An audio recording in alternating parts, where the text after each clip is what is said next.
кішкентайым жүрегім, Алладан бақытыңды тіледім.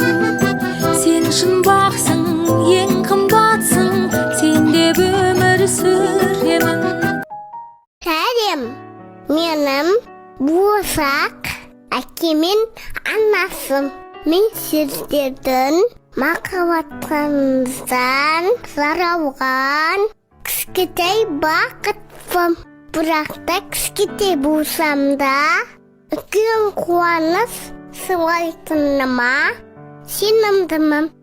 Қазір анамдың құрсағында жатып, әр дауысты көңіл күйді, мейірім мен махаббатты сезе аламын.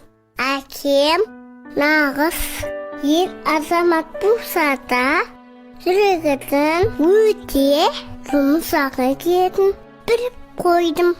Ол мені алақаныма сипап, кішкентайымды еркелеткеннен өте бақытты күйге енемін. Ал анаммен күндіз-түні сөйлесеміз. Айтпақшы, менің ол немесе қыз екенімді ешкім, тіпті анам да білмейді. Сіздермен тезірек көріскім келіп жүргендіктен қазір құпияны ашам. Бірақ мен дүниеге келгенде бәріміз керемет көңіл күймен ойлаймыз деп уәде беріңіздер. Уәде ме? Жарайды, сендім.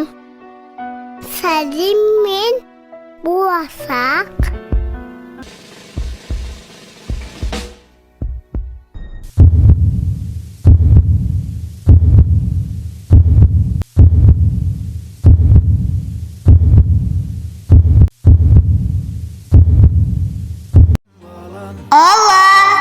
Тағдырға жарқырап жүр, көңілімді алдырма, төрселігі төмендеуге хақым жоқ.